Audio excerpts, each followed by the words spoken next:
Speedrunning an intro here, I just learned about some of the most entertaining drama of 2024. I saw it through Evil Pinely's video covering the situation 2 weeks ago, and it is still going currently today. It's about the CEO of a parchment paper business losing his mind and having this whiny temper tantrum meltdown, all because he watched a TikTok video of a girl being cooked a meal by her father. When I told my dad I was going to be getting him the same pants that Gordon Ramsay has, he was so excited. I'm talking about the hex-clad pants, and today It's a super innocent video of this girl's dad making a meal, and the CEO of parchmentpaper.com was angrier about this than he would be if he walked in on his wife having sex with another man.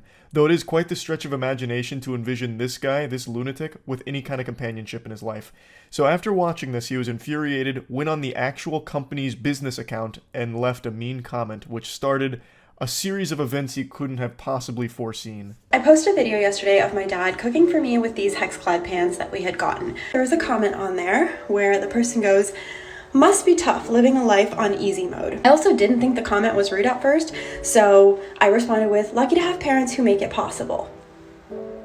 And they responded, "Yeah, we get it. You have no skills and family money." That's already such a weird comment right there. Must be nice living life on easy mode when it's just a girl getting cooked a meal by a caring father. Like, how bitter and miserable can your life possibly be to just see something like that and be like, I gotta give her a piece of my mind? That's a line that's usually used in reference to camming or OnlyFans or something. Must be nice living life on recruit difficulty because men are giving you a ton of money just to be hot or be naked or something. And this guy's taking that same energy and putting it into this situation where it's just a girl being cooked a meal by her father. Make it make sense. So he's so upset that he's doing this from the actual business account for parchmentpaper.com. So the Parchment Paper Patriot is really having a conniption. And then the poster responds saying, you know, it's supportive family, got lucky. She said she didn't even find it rude at first, which I don't know how you would see that as anything other than rude. But regardless, her response was super sweet, and he gets even more heated about that, fucking steam coming out of his ears, and goes, "Yeah, we get it. You have no skills and family money." What kind of projection is this? Holy insecurity. What do you mean you have no skills? All she did was show a video of her dad cooking her a good meal. It's ridiculous to assume that she has no skills. It's based on nothing. She could have bow hunting skills, nunchuck skills. She could be one of the most skillful human beings on the fucking planet. We have no idea. And then he's going, it's just your family's money. You're suckling off their bosom because your parents have money. What is happening here? Do you have no skills because you probably order Uber Eats all the time? Is your skill just ruining businesses? Like, I mean, that's a pretty cool skill, I guess. But anyway, this is only the beginning of his rampage, and he just fully self-destructs over the course of the next few hours. It's like Chaozu from Dragon Ball Z, when Chaozu latches onto Nappa and blows himself up, but the sacrifice was in vain because Nappa barely felt anything, really. That's what happens here. Parchment Paper Patriot blows up, and the girl, totally fine, and makes an absolute clown out of this guy, dunks on him. She obliterates this man. And at that point, I'm just like, okay, what the hell? Like, maybe this account is hacked, because from a business account, that seems kind of weird. So I send them an email and I'm like, hey, like, I think somebody's on your business account, like, leaving cyberbullying comments. Didn't say anything else. That was it. And then I get an email from the CEO of... I think anybody in their right mind would assume that that business account is hacked, because what little toddler would be shitting their pants, soiling their diaper over something as simple as watching a TikTok video of a girl being cooked a meal by her father? So I think that's very sound logic. Oh, this account must be hacked. I'll let the business know. So she reaches out, and the CEO himself, Brandon Howard, steps forward, saying, "I don't consider stating factual information is cyberbullying, but if you're offended over a comment about having no skill set while getting to frolic through life with family money as bullying, I'd call the cyberbully police. Delete the comment and move along. Cheers." Brandon, I think the department we need on this case is the cringe police, because Jiminy Christmas, holy cannoli. Oh, he tried a facts don't care about your feelings moment there. What facts are we talking about? Her having no skill set? You have no idea who she is. You know nothing about her. All you watched was her get cooked a meal. I'm sure your parents cooked you meals at some point, right? Maybe they don't anymore because you're probably insufferable to be around, so they probably cut you off. I imagine that's the case, which is why you're so upset over this moment. I don't see at all how this would be indicative of her just frolicking through life, coasting off of her family's money. That's a unreal leap in logic based on nothing at all. And honestly, she was like a good Samaritan here, like looking out for your business, thinking that you might have been hacked because of how awful this behavior is and how terrible of a look it is for your business. And then you double down and make things significantly worse by being this big loser. Also, I love the chutzpah here from Big Baby Brandon to claim that she was offended over his comment, when this sensitive worm was offended first over her being made a meal. This guy needs to call the wambulance because he can't stop crying about this video of a father making a meal for his daughter. Considering my parents literally grew up in mud huts, worked their ass off to get out of India, get us here, and get me to the position that I am and able to have a full-time job and a side career. Then he goes back to the page and goes, cyberbullying is even more funny, and the fact that you emailed us to tell us is actually hilarious. Enjoy frolicking through life and leave the rest up to us adults who create actual economic value without a trust. Yeah, leave the heavy lifting up to the real adults, like Brandon Howard, CEO of parchmentpaper.com. It's comical that the parchment paper guy is trying to act hard here. Like, I don't know what he expected to happen. He just looks so stupid, claiming that she's like a trust fund kid based on nothing. Literally nothing. All just gobbledygook here. All you saw was a video of her getting made a meal by her father. How could you possibly connect all of these weird dots? To me, it seems like the person who's really frolicking through life on easy mode is you, who has unlimited time in the day to respond to random people on TikTok and leave comments that just let everyone know that you're an outrageous asshole. Like, you must not be doing that well business-wise, if that's what it's boiled down to here. They did send me a legal notice. It came from info@parchmentpapers.com, and it says that they are really worried about the safety of their team, and if I don't remove the defamatory posts on TikTok, they will be taking legal action, which I don't believe it's defamatory because it's not defamatory at all. All she did was share his comments, which are public, in that email, his statements, all from his mouth.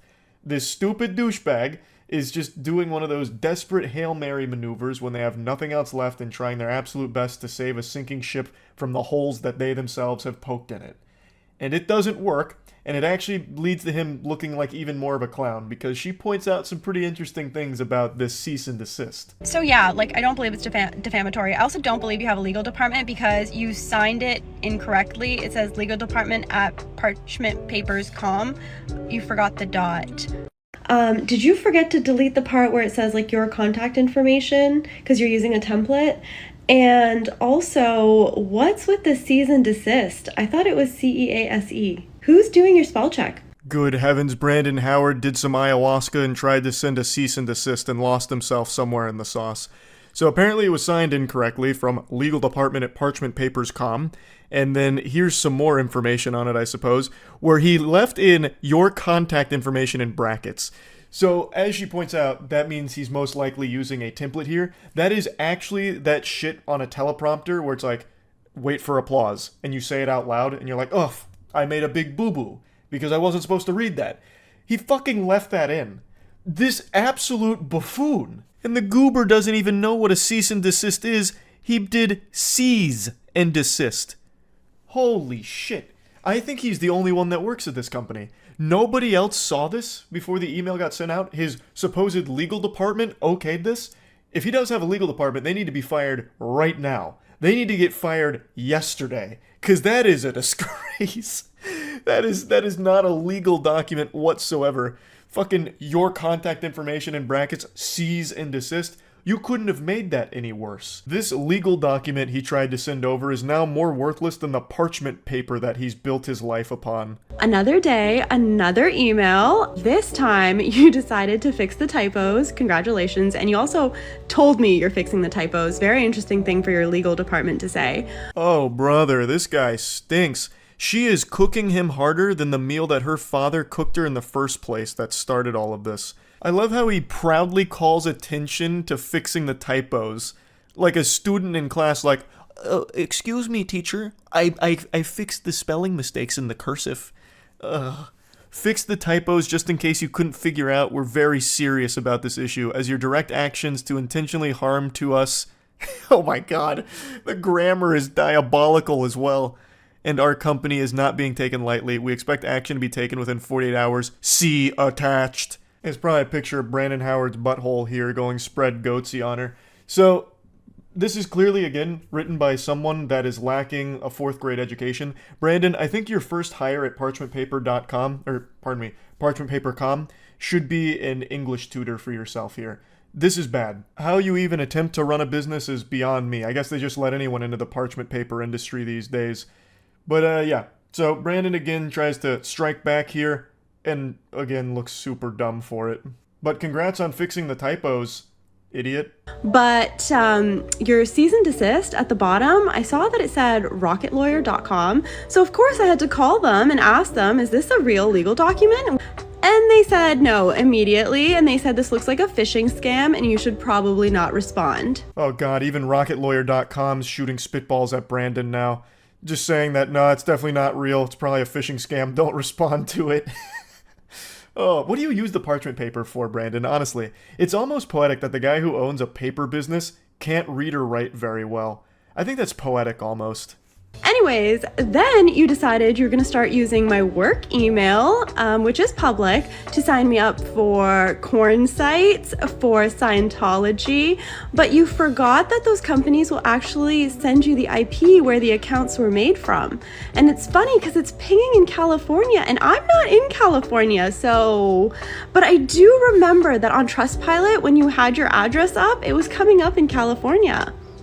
Suspicious, huh? Brandon's out here collecting L's like they're the Infinity Stones. He is greedy for that shit. He can't stop losing. And I can't stop thinking about how he signed off that legal document about, like, having 48 hours to comply or whatever. Trying to give it, like, a deadline. Like, this is the ultimatum. You've got to do it within 40 hours or else it's gonna get serious if you couldn't tell. That's just so lame. Like, I feel like he must have just watched Mission Impossible at some point. This message will self-destruct upon finishing. That kind of thing, and he tried to channel that into this document here to give like a sense of urgency, but it falls so flat. But you want attention so freaking bad because you will not stop talking about this. You are basically the only one who is still talking about this at this point. Since my initial email to you where I thought your company was hacked, I have not tried to contact you. At first, you were laughing and sipping Mai Tais on the beach, and then you were having crybaby sales because this was drawing you so much attention. So this video is only 3 days old, which is weeks after Brandon's biblical meltdown, and he's still going on about it. So this is a screenshot from his crybaby special, which, oh my god, the irony almost makes me sick. This fucking guy lacks self-awareness to an almost delusional degree. He is the only one that has been crying. He started with the waterworks and the French cries because he watched a girl get cooked a meal by her father. He is the crybaby. And yet he's still trying to push it on everyone else like they're the problem. Our thousands of real customers will appreciate this. On sale, custom dimensions on demand. Boy, howdy, Brandon. Custom dimension parchment paper? I'm out the door. I gotta get on that right now. All these real customers are probably just so excited by this. Nothing makes me believe in a company quite like them referring to their customers as the real customers. I'm sure there's probably dozens of them. Dozens. Your fake legal letters were not working. You thought it would be a smart idea to reach out to my boss at the agency that I work for and ask him to remediate the situation for you. You thought you could tell my boss to tell me to delete my videos. Just because you involved your business by commenting from your business profile does not mean that you get to include my place of work. Pathetic, slimy tactics from an absolute greaseball here. So he apparently contacts her boss to try and whine to him to fix it, which obviously didn't do anything. Brandon, this is so sad. This is so embarrassing. When all of this failed, you thought it would be a great idea to send me one more email stating that you will deal with it as you see fit, whatever the hell that means. And then you decided to add this banner to your website. I'm sure you think that this is when it gets so spicy. We do not support woke feminist cancel culture hate mob groups who do nothing positive in our community. On his official parchmentpaper.com website, this guy has lost his marbles. He's off his gourd right now. He's going sicko mode. Brother, what are you even talking about? All she did was showcase your comments and made fun of you. What is the woke feminist cancel culture movement here? You made yourself look stupid and people clowned on you for it, rightfully so. You are the problem. And also, didn't you just try one of those cancel culture maneuvers by contacting her boss and her place of work to get her in trouble because of you and your beef with her? How can you lack self-awareness to this degree? It's almost criminal, I would say.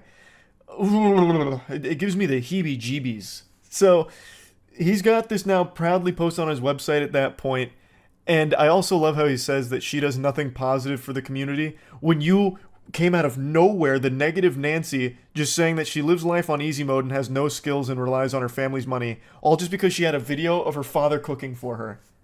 What are you talking about? What positive shit do you bring to the world, Brandon? Now, I will say, that section right there is just so outlandish with the woke feminist cancel culture mob being on the paper's website. It's so over the top that I half believe that might actually be faked by somebody, and I also struggle to believe that Brandon would be competent enough to even put that on his website in the first place. I just don't think he has the capability to do that, and I really don't think he has a team around him. I think it's just him. So I think that one might not be real, but to argue against that point, his statements on the official Black Label Paper Instagrams echo that same sentiment about like the woke cancel culture mob and all of that shit. So there is a chance that it's real. There is a very good chance that it's real, but I do want to put it out there that I haven't been able to 100% confirm beyond a shadow of a doubt that it is, because as of right now, it's not on the website.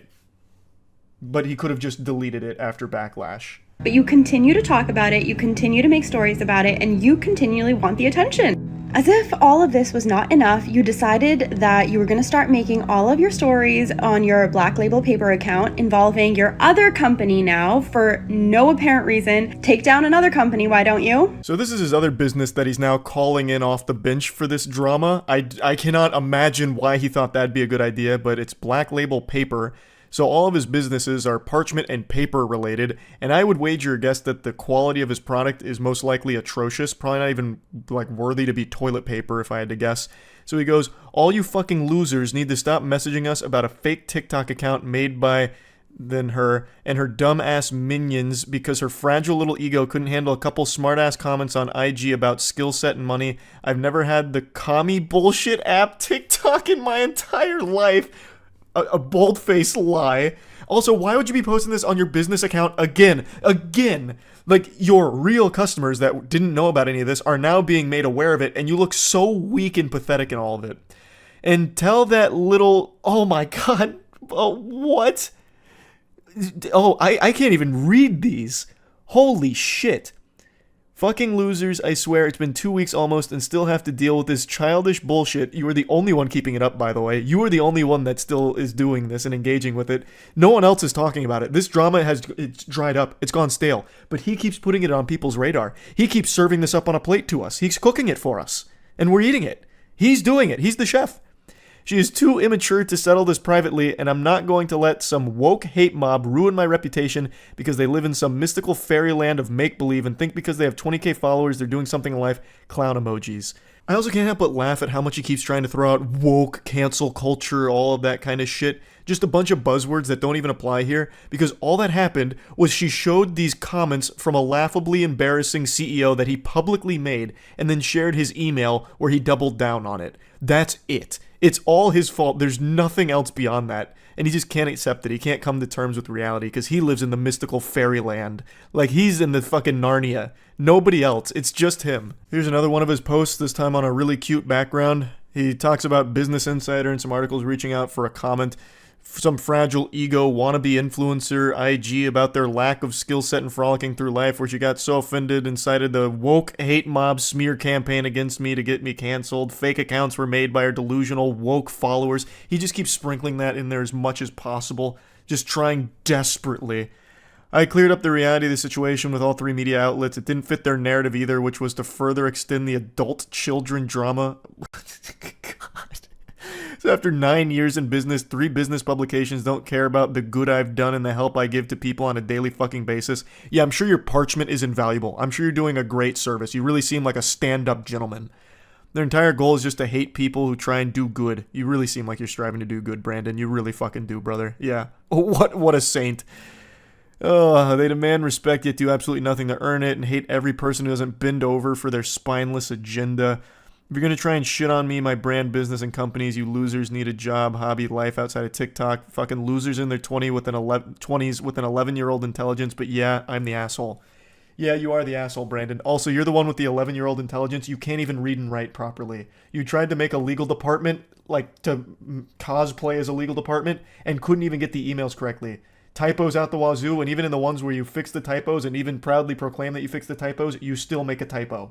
You suck. Like, you are the one with the child brain. Sure what your end game here is, and I'm not even sure that you know what your end game here is, but in your own words, I don't have time to bicker back and forth about some nonsense comments, nor is it my problem that you're offended over them. Yeah, that about sums that up. I think she did a great job of just closing the book on it with that final statement there. Fucking fire. I think this whole drama has been so wacky. Like, entertainingly silly. All over nothing. It started over nothing. Just a really insecure, sensitive guy who lost his mind. And couldn't help but do as much damage to him and his business's reputation. And very impressive stuff. I had to talk about this when I learned about it. Huge thanks to Pinely for showing me this, because this is gold. This is some of that, like, top tier drama. You know what I mean? So I had to talk about it. That's about it. See ya. Have you ever heard of Andy Owen? Well, you're about to. I'm going to drag you kicking and screaming in front of an Andy Owen original here with this big meltdown that she had on video where she made an absolute fool of herself. Now, Andy Owen is the head of Miller Knoll, which is the company most famous for their Herman Miller chairs. They're high-end chairs, and with the way people talk about them, I have to imagine that shit is made out of, like, unicorn hide or something. Like, it is actually fucking sewn with angel's tears. It must be so fucking comfortable with the way people rant about how amazing they are. I've never seen them, I've never tried them, so I don't really have a horse in that race on whether or not Herman Miller chairs are worth their price or whatever. But all I can tell you is Andy Owen is not worth her salary because she just embarrassed that whole company. In a nutshell, she had a video come out that surfaced where she was telling the employees that they need to stop worrying about not receiving company bonuses. They need to just do the work and everything's going to be all right. They need to focus instead on hitting their company's $26 million sales goal, and that's all that matters. Fuck bonuses, who cares? Meanwhile, she's getting a nearly like $4 million bonus herself. So the employee bonuses are kaput, but hers is still just fine. And her video is just so bad. And it was so bad, in fact, that she has already released an apology. In an email sent to employees, she said, "I want to be transparent and empathetic, and as I continue to reflect on this instance, I feel terrible that my rallying cry seemed insensitive. What I'd hoped would energize the team to meet a challenge we've met many times before landed in a way that I did not intend, and for that I am sorry. Nothing will lessen the power and strength of our collective team. My appreciation for each of you is huge, and I will continue to do everything I can to help us meet our shared goals. Thank you for your hard work, your grace, and for the commitment you show to one another and our company every single day." This is a big nothing burger. This is actual garbage. Like, as far as apologies go, this is about as insincere as it gets. This is corporate PR speak. It's not like she was giving a rallying cry. She literally just started vomiting, just diarrheaing out cliches and just worthless platitudes to her employees before getting visibly angry that her employees were upset about not getting a bonus, and then even told them to leave Pity City. So it's all stupid here. This apology is trash. The most important thing we can do right now is focus on the things that we can control. None of us could have predicted COVID. None of us could have predicted supply chain. None of us could have predicted bank failures. But what we can do is stay in front of our customers, provide the best customer service. Maybe I should really understand the situation beforehand. So this right now sounds like National Lampoon's Christmas Vacation with axing the bonuses last minute.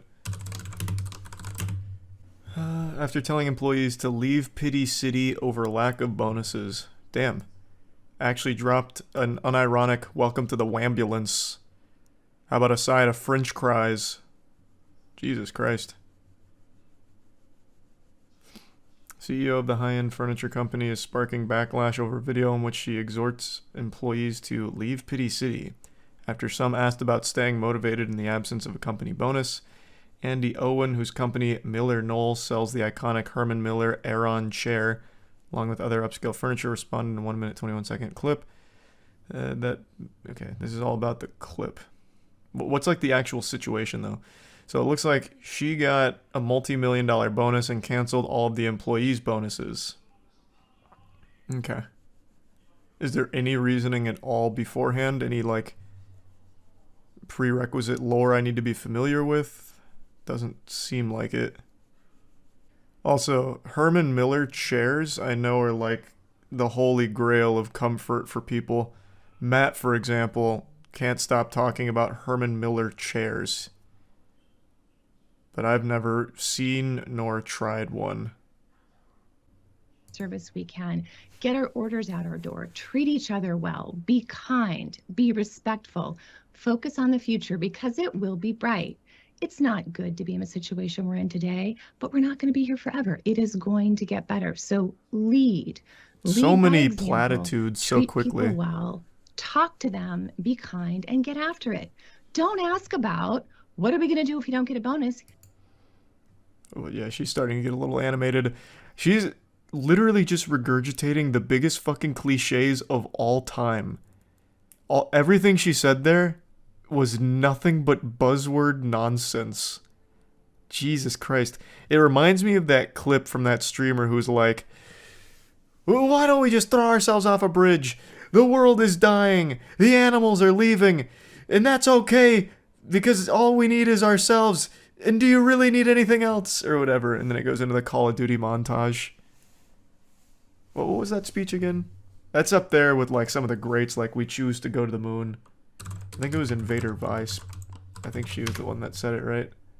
Oh, here it is. The planet is dying. The government hates us. The animals are leaving. The aliens aren't contacting us. We might be alone, but that's okay because do you really need anyone else? And then 30 Seconds to Mars starts playing. There we go. Found it. I just didn't feel like getting DMCA'd by 30 Seconds to Mars. Jared Leto coming in. Get the damn $26 million. Spend your time and your effort thinking about the $26 million we need and not thinking about what you're going to do if we don't get a bonus. All right? Can I get some commitment for that? I would appreciate that. Damn, she's popping off. I had an old boss who said to me one time, She's getting you upset. can visit Pity City, but you can't live there. So people, leave Pity City. Let's get it done. Okay. Thank you. Have a great day. Damn. Welcome to Shitty City, population Andy Owens. God, good lord. I mean, I think it's totally reasonable, like, hey, can we have our bonuses? And also, why do you get a huge bonus? It seems like she doesn't even have a reason for withholding bonuses or canceling them or whatever. She's like, yeah, there's no bonuses. She doesn't understand people can't even afford to live in Pity City. True, I guess. Not without these bonuses. I also love someone in her position pretending like she's out there making the chairs. Like, alright, it's time we bring ourselves up by our own bootstraps here and start really getting to work on those chairs, alright? We don't need to focus on these bonuses, we just gotta put our head down and do it. As if she's out there with like a fucking wrench and screwdriver. I've talked about tons of evil companies and industries over the years, but the one I want to talk about today makes Umbrella Corp from Resident Evil look like Weenie Hut Jr. Health insurance. Now, I've ranted and raved about health insurance on stream quite a few times, way before the big thing that happened recently. And I'll just be clear up front that I'm not here to talk too much about Brian Thompson getting banished to the Shadow Realm. I'm here to talk mainly about health insurance itself and how corrupt and malicious it is, as well as the United Health Group CEO Andrew Whitty's video that he made about the response to this whole thing. So to be clear, Brian Thompson was the CEO of United's insurance division. Andrew Whitty is the CEO of United Health Group.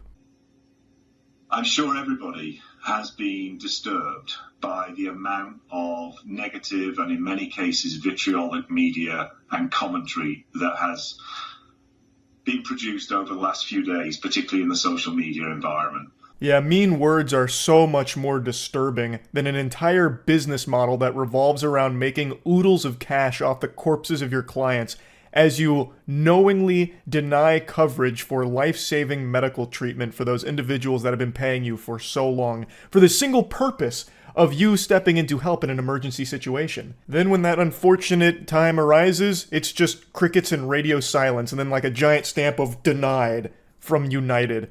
Here's a nice little graph that helps showcase how efficient these health insurance providers have become at denying your claims. And United Healthcare, they got it down to a science. They are way out in front. They got the gold medal with 33% denied claims.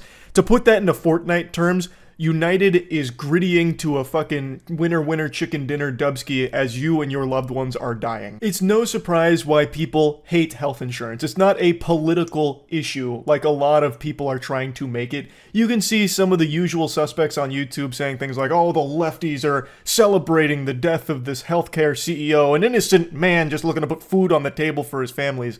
And if you look at the comments, it doesn't matter what side of the political spectrum you're on, everyone has been fucked equally by health insurance. They are the Thanos level threat to human beings' survival. Everybody knows somebody, and you may even be the victim yourself, that has been denied by their health insurance provider because the whole purpose of the health insurance business model is you pay them for a long period of time to do a single task for you, which is help in an emergency situation, and their goal is to find ways out of doing that task you pay them for, to fuck you in the face, literally just let people croak because they don't want to pay the money to cover those procedures that could save someone's life. They make money off normal people dying, and normal people are paying them for the service. It is so fucked up. And I want to reassure you of a few things. Firstly, we are going to continue to make sure that we put patients, consumers, and members first, as we always have done. What? Pardon?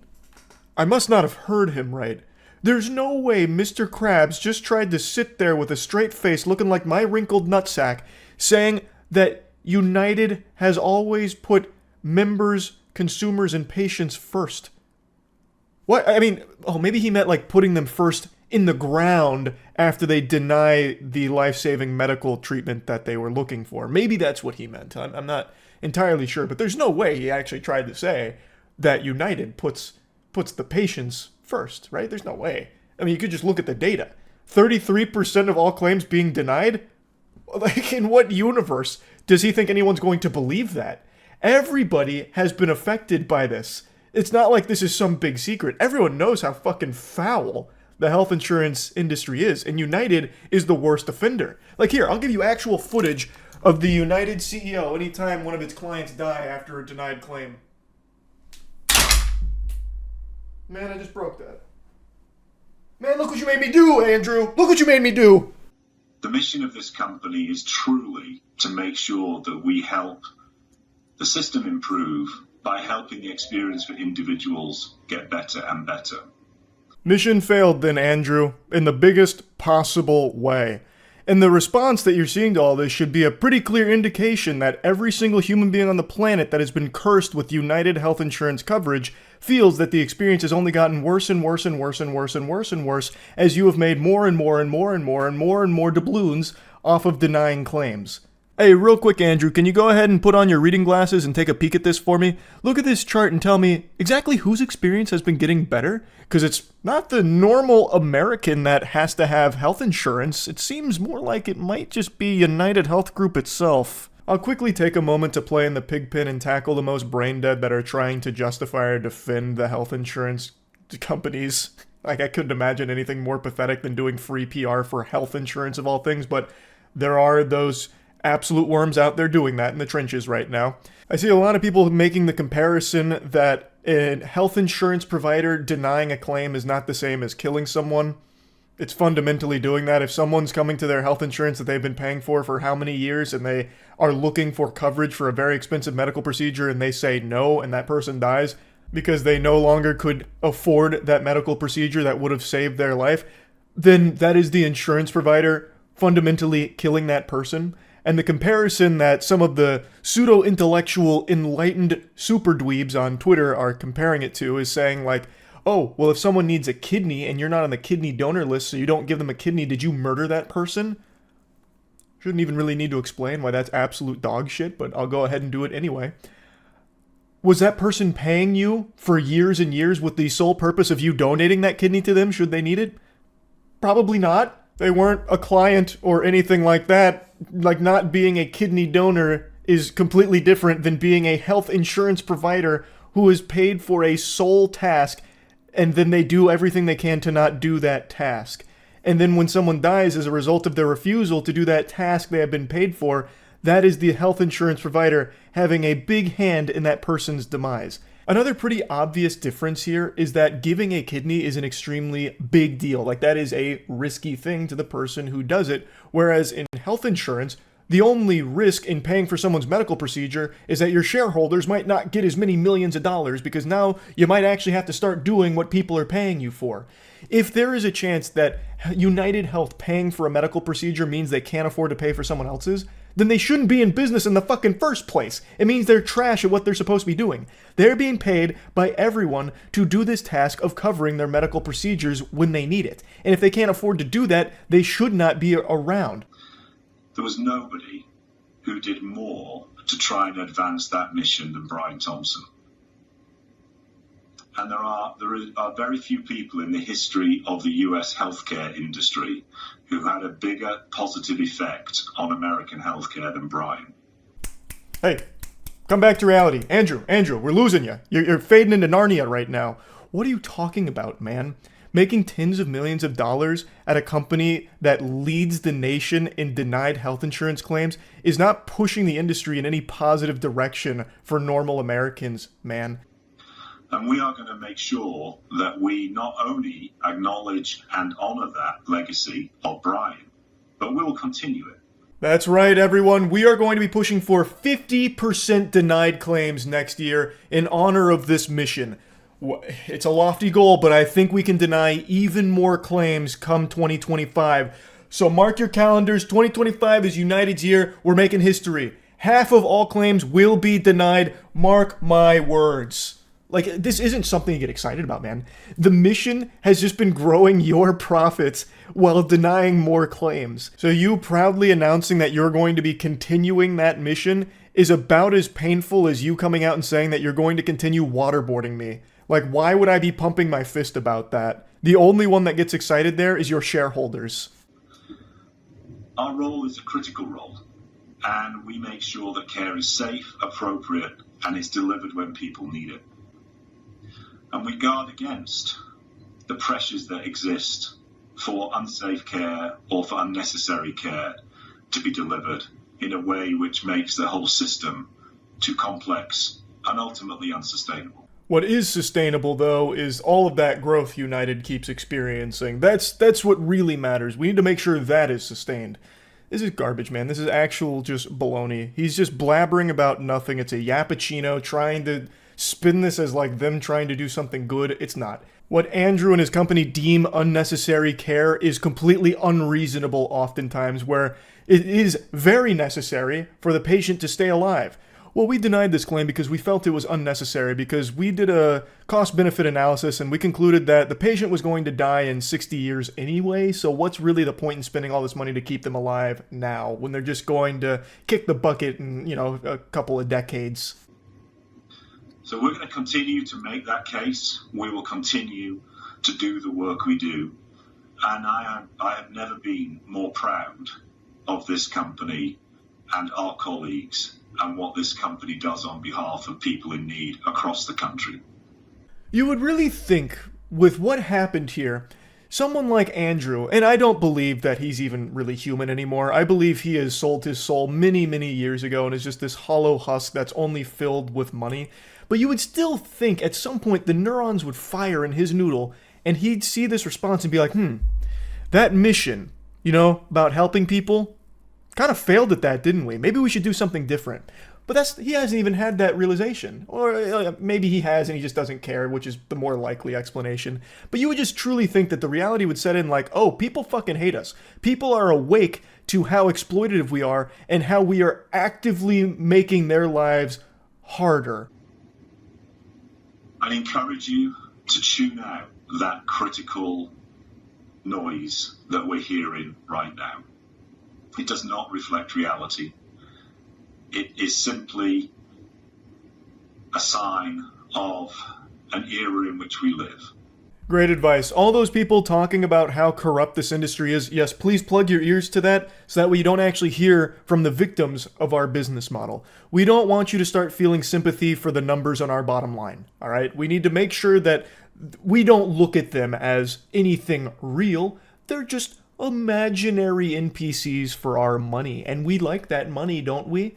It's just so crazy. It's so crazy. He's saying that it doesn't reflect reality. Brother, that is the reality. These are your clients that are coming out and sharing their experiences. It doesn't get any more real than that. As opposed to your fucking barnacles that you're vomiting out here, that is the fraudulent fakeness. The reality is that people have been fucked by your health insurance company and plenty of others. The industry is rotten to its very core, and people know that, which is why this isn't some big political issue of left and right.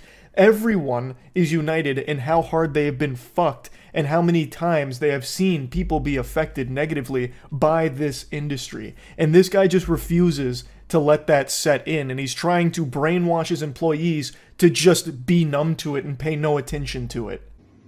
What we must do is focus on what we know to be true.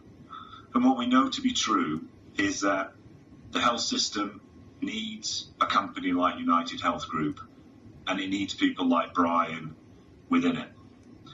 We're fortunate that within this company, we have so many people driven and inspired in the same way that Brian was, and we will continue in our journey to help everybody who needs it within the health environment. It's just crazy. I know I don't need to keep ranting about it, but it actually does just blow my mind that he would even say things like that, which are so provably false. It's honestly like almost a threat that they have plenty of other people like Brian in the company that are as inspired as Brian and focusing on what Brian was focusing on, which is clearly the profits in the company and denying more claims so they can make more money. That's a bad thing. And he's just talking about it like it's an accolade to be super proud of and something to be excited about. It's just frightening. It's actually just frightening. So yeah, I wanted to rant about health insurance a little bit. That's it. So yeah. Whenever I see a massive company start to show signs of failure and going down the path of collapse, I'm often reminded of the late, great Blockbuster, God rest its soul. The pioneer who really did it first. A company deemed too big to fail, snatching defeat from the jaws of victory.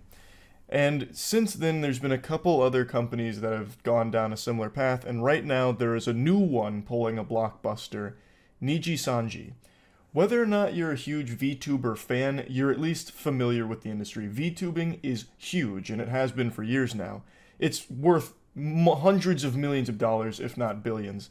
And in this space, there are two agencies that stand atop the others as kind of the titans of the space. It's HoloLive and Nijisanji.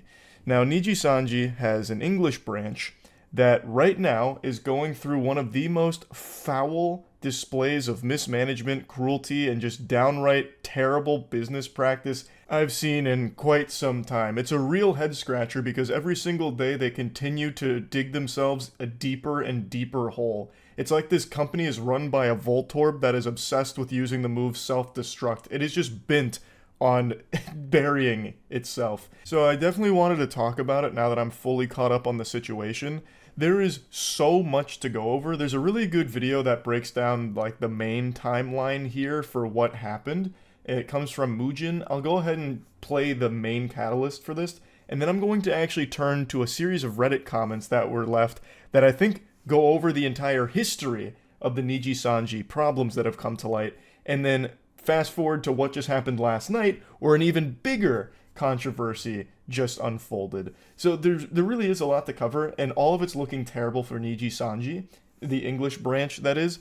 Now, when I first was made aware of this on stream a little while ago, I said that I'm not even surprised by it because a lot of these VTuber agencies have a history of some very terrible things going on behind the scenes. Many of you know I started my own agency for YouTubers and streamers a while back called Human Media Group. We recently merged with Jimmy Here's group and became Mana Talent Group. And over the years, I've actually seen a couple of these VTuber contracts that they were formerly under. And it is downright evil what some of them were doing to the talent that they manage. I obviously can't get into the specifics of it, but it is some horrible stuff, that some really bad stories and bad things that we saw from that. But even being familiar with some of the horror stories that we'd learned over the years from some agencies, I was shocked to see just how bad Nijisanji was here. So I want to focus more on the most recent stuff that just happened, but I still would like to give you a foundation for what started all of it. So for that, I'll turn to this clip from Mujin's video that breaks down this whole situation and just give you the catalyst. This was the assassination of Archduke Franz Ferdinand, fundamentally, that kicked off this world war against Nijisanji, all of which they brought upon themselves by being just complete, unreasonable, evil assholes. It all started on Christmas Day, a day you're meant to enjoy with family. It couldn't have gone worse. The trigger for this entire catastrophe? A music video. Selin had worked on a music video for her fans. She paid $15,000 out of her own pocket because Nijisanji wouldn't fund it. And on top of not funding it, what do? They take down the video in under 24 hours. No explanation to the public. Remember what I said about corporations and how they have access to all social media of their VTubers? Yeah, that's what happened, and she couldn't do anything about it. All she could realistically do under the very tight contracts and NDAs of a corporation is make up a vague tweet, sort of explaining what's going on to her fans. Selin was a VTuber that was very popular and was with Nijisanji's English branch. And she had a history of being super involved in her community. She called them Dragoons. And she wanted to do a special music video for the community and paid $15,000 out of her own pocket to make it happen for the fans. And she posted it, thinking that it was totally okay to do because she self-funded it when Nijisanji declined to, but they made a big stink about it and took the video down, even though she had permission for the song that was used and even though it came from her own piggy bank instead of theirs. They didn't like that it didn't get the proper approval through the internal management. Because the way Nijisanji runs their company, it's with a fucking iron fist. You need permission to fart on stream as a VTuber under that agency. And since she didn't get all of the proper channels to sign off on it, they took it down. Which of course was a huge hit to Selin and her community because they worked very hard on that project. So she made a vague statement explaining that, well, management took it down, but she actually encouraged her community to re-upload it across the platform because she wanted it to live on. And she assumed that would be okay because, it's not on her channel anymore, so they shouldn't have a problem with it. But they did.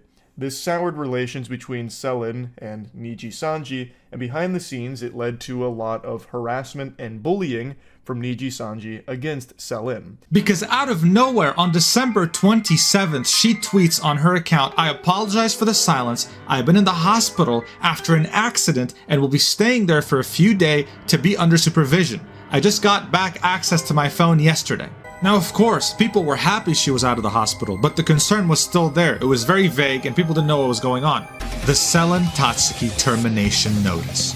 "I will not be silenced anymore. On December, I was hospitalized for an attempt that was caused by a buildup of bullying from within and being in a toxic and poor environment for numerous months that led to my breaking point. I requested to leave first, but on more neutral terms on the 26th of January. Obviously, I chopped this up and Frankenstein together this little segment to give you a very concise timeline.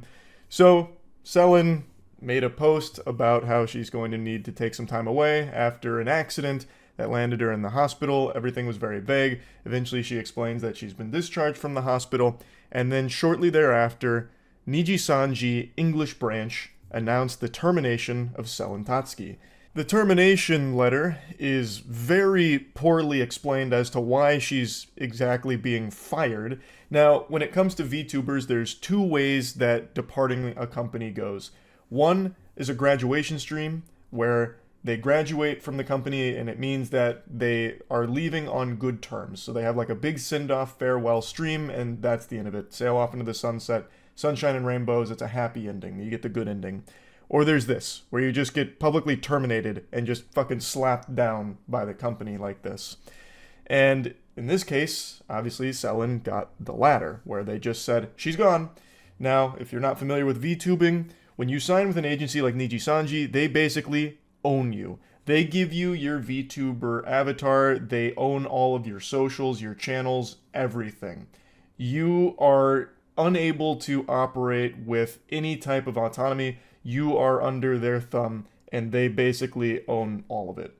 So she lost access to everything here, and she actually didn't even know she was being terminated. She found out when this tweet dropped. They didn't even notify her. And the tweet, again, is very poorly explaining things. They talk about Selin like it's a fucking IKEA furniture tutorial on how to put it together. It's just like talking about a bunch of nonsense about authorization flows not making sense and whatever. And then they cite like the music video and how when she made the tweet that management took it down, it damaged their brand and caused problems for them, this and that. It was just fucking stupid. A bunch of dirty barnacles. And then Selin went to her original account, her original brand of Doki Bird, to explain what actually happened is that due to the harassment and bullying and the toxic environment Nijisanji created, she made an attempt on her own life and landed in the hospital. Luckily, she survived and is still with us today, but she no longer would be silenced by this company and bullied into being silent, so she started to explain what happened behind the scenes that led to all of this stress and all of these problems. She lawyered up and is engaged in now a legal battle with Nijisanji, presumably, that is being worked on.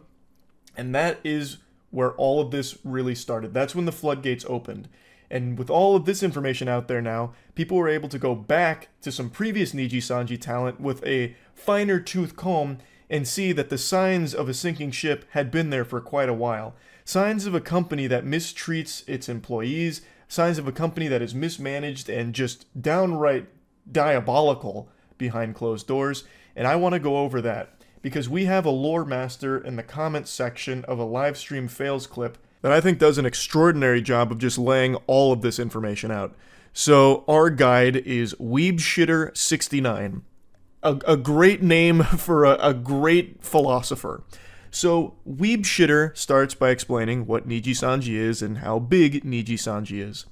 And then takes us back to the past. March 10th, 2023, one of Nijisanji's newer talents, Zion Lanza, was terminated, which again is being fired, publicly, and then put out this bullet point list of the infractions that they accrued.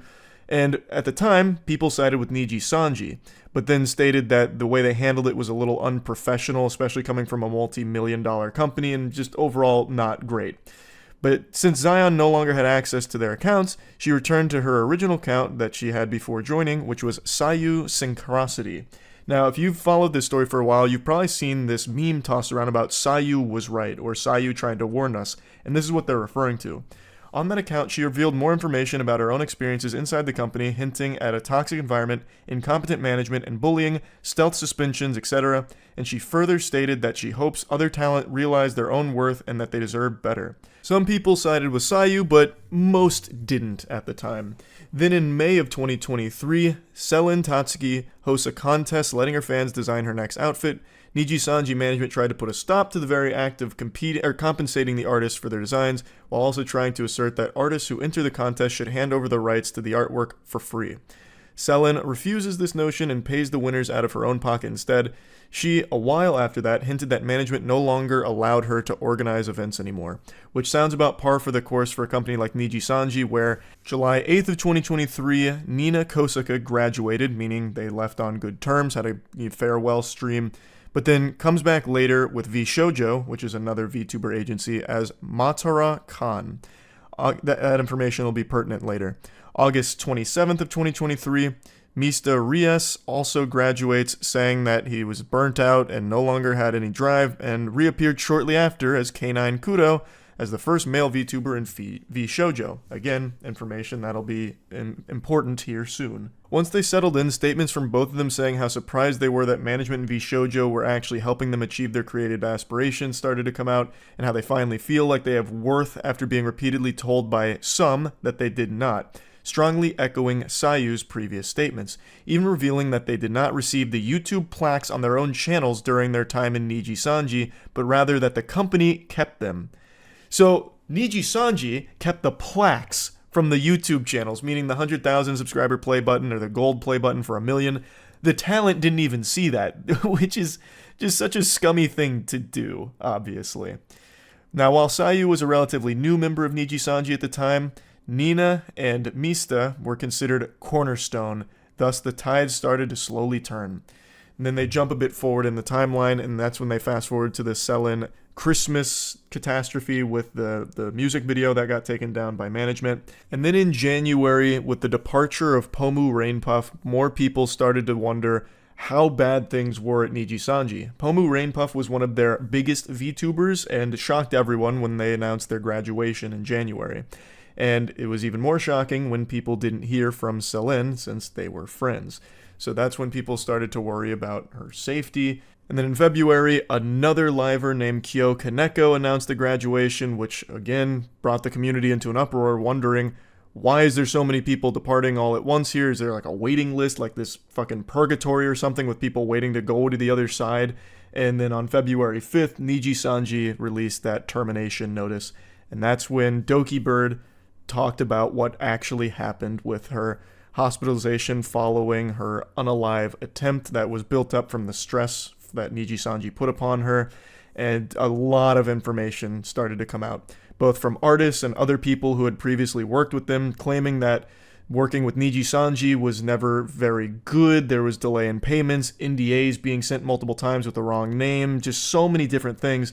But Selen had always paid the artists out of her own pocket during this period of turmoil while trying to work with Nijisanji. And following all of this new information coming to light, the public was understandably outraged, because this is just some deplorable garbage. The dam broke and they were flooded with tons and tons of angry fans. The tornado blew through and picked up 500 septic tanks, and the shitstorm that came with it was something that Nijisanji couldn't have possibly predicted. So Nijisanji's stakeholders started to suffer. They lost several sponsorships because of all of this. Apparently their stock price, like their valuation or whatever, started to plummet as well. It was a huge hit to their company, and it only continues to get worse by the day. So Selen revealed that she had spent like $250,000 of her own money on projects throughout the last year there, so she made no profit. And a very interesting piece of information that people brought up is that in December of 2022, Mista Rios had a slip of the tongue revealing that talent only gets 1% of merch sales, and other reports stating that it was a whole 2%. And this serves to showcase that Nijisanji doesn't just harass and bully their talent directly, they also financially fuck them. That is downright criminal.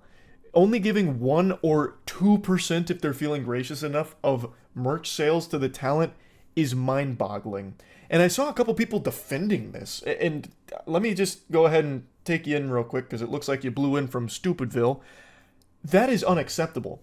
Yes, the VTubers here don't actually own their avatar or anything. That does belong to Nijisanji, and they signed the contract and agreed to that. But without them, that merch doesn't move. They are still the sole force for why that merch sells in the first place, thus should be compensated fairly. If they don't make that tweet about the merch being available, if they don't talk about it on stream, 0 people buy it. And to only give them a 1 or at most 2% cut of that is just laughably pathetic and it's just depraved, really. And this also led to a meme that you've probably seen if you've been keeping up with it, about how Nijisanji's CEO was too busy on his yacht that he built on the back of his talent through exploiting them financially. It comes from this information, where apparently the CEO had flexed that he had a yacht that he had recently purchased or something. I didn't look into that too deeply, but I keep seeing that pop up everywhere with people citing different sources for it. I believe that that's probably something that happened because they are legitimately just exploiting their talent here. This is a completely unacceptable split. Under no circumstances should this be allowed. That is crazy. And what's even crazier is I know they're not the only ones that do that to their talent. In the VTuber space, I have seen some very unfair deals. Now, not this bad. I will say this is exceptionally horrible. But I wasn't surprised to learn that when I first saw that they take 98% of merch sales, because these VTuber agencies look for every possible way, at least the contracts I've seen from some of them, to squeeze every dime possible out of that talent while not letting them get the lion's share most of the time. I'm having to tiptoe around this a little bit because I don't want to get in any hot water with it. But yeah, it fucking sucks. That is awful. Now back to the Weeb Shitter archives here. Weeb Shitter then talks about what happened last night, which is what I want to talk about as well. So, the clip that he is referring to is Doki Bird was streaming. She has now come back to streaming, trying to, just have a good time with her community again, and things are going extremely well. She went from 10,000 subs to now over 500,000 subscribers. Her first stream back had over 100k concurrent. Absolutely fucking crushing it. And last night during her stream, which was her first gaming stream since being back, she had to end it early because fellow livers Alira Pandora, who'd been quiet since the announcement of Selen's termination, started a stream at the same time called A Message from Nijisanji. And during the stream, she was joined by other Nijisanji VTubers, Ike Eveland and Vox Akuma. Both of them were thought to be friends of Selen, or Doki Bird. And they read a totally not scripted message expressing how sad and betrayed they felt that Selen had given out personal information like real names and other required information about livers in her legal document that she sent over to Nijisanji, and some of them stating that they had thoroughly read through it, as well as presenting Discord snippets between Selen and management when it was presented by them, thinking that it would absolve them. Now, I truly believe that Nijisanji forced them to make this video. I think that they were 100% pressured into making this statement. I don't think the VTubers chose this, nor do I think they really believe what they were saying, because you'd have to be on some goddamn idiot juice to think that that was a good idea. Obviously, this is just inviting everyone in the community to throw tomatoes at you and scream, "Boo! Boo! You stink!" Like, it is a terrible statement from them, and the obvious big problem here, one that Doki Bird also had to call attention to, is that it seems Nijisanji seemingly shared confidential information with these parties that are unrelated to the issues, which could potentially include her medical information. Which is fucking illegal. You can't do that. You can't just share this personal information. You can't break NDAs, and you certainly can't share sensitive medical information. There's protections in place for that. That's a highly illegal thing to do. Meanwhile, goofballs at fucking Nijisanji here were real loosey-goosey with Doki Bird's information. Confidential information, it seems. So I'll go ahead and play the clip from Doki Bird when she learned about all of this. Despite everything that has happened, I was very sad to find out a personal document that was only shown between 3 different parties had to be leaked out, because it was a document I made for my lawyer, and it was a document that was not supposed to be shown anywhere else but to me and my lawyer, and to the lawyers on the other side, and we were promised it was not to be shown anywhere else. Because that's how the process is supposed to work in a fucking legal battle, where you're not sharing confidential information with others unrelated to the fucking legal battle taking place. But I guess Nijisanji, being the goobers they are, for some reason tried to weaponize that information by giving it to Selen's friends, and most likely, I'll say there's a high chance, forcing them to make that video a message from Nijisanji, which is a terrible video that I don't think they wanted to make, because they have to have known it'd be a disaster for them on a personal level. Like, their careers are definitely taking a hit because of that. Like, and I feel like they'd know that for sure.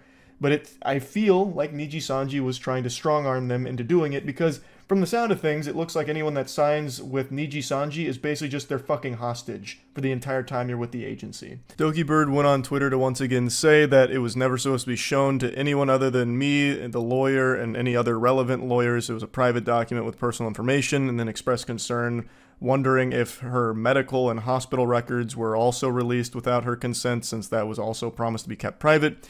She says she's currently talking to her lawyer, and thankfully only her diagnosis and reason for hospital stay was reported without further private info being disclosed.